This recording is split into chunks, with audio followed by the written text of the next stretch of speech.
Are showers in your weekend forecast? Is the matrix for real? And something smells fishy?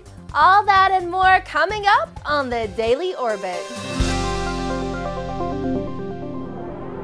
Hello and welcome to the Daily Orbit. I'm Emerald Robinson.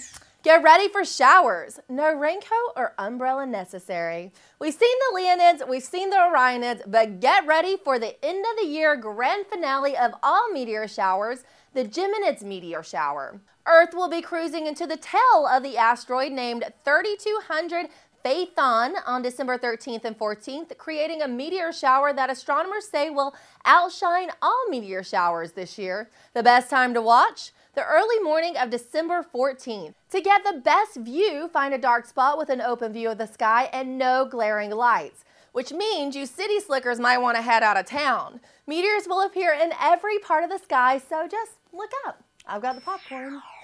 I know why you're here, Neo. It's the question that drives us, Neo. The question that brought you here.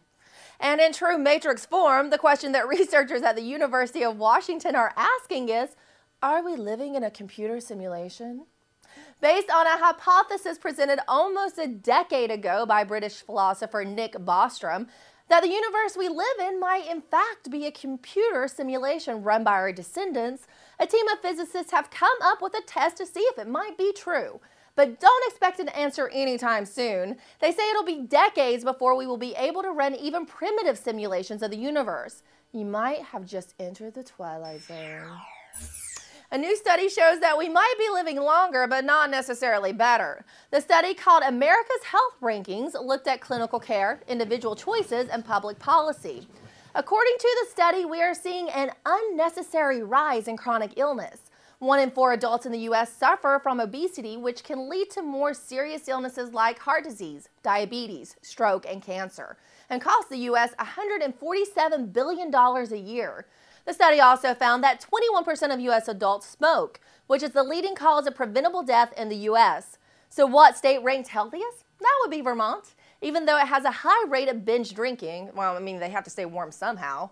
Hawaii took the second place prize, the 2 unhealthiest states.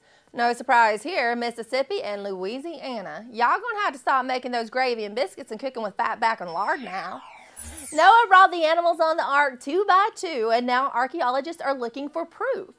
Robert Ballard, the famed archaeologist who discovered the Titanic back in 1985, now claims to have found evidence that Noah's flood may actually have happened.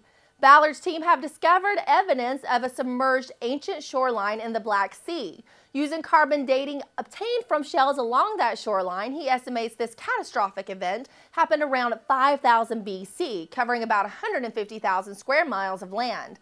Ballard plans to return to Turkey next year to continue searching under the sea for answers. That fish is an imposter.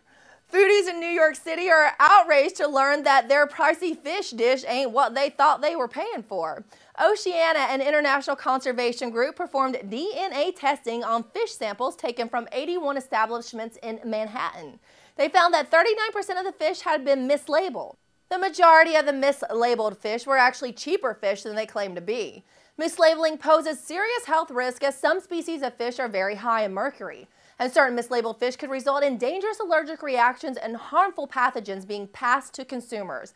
However, it's not just NYC. Studies show similar results in LA, Boston, and Miami. I knew sometimes my tuna steaks tasted funny. And that's all for today's Daily Orbit. Let it pour.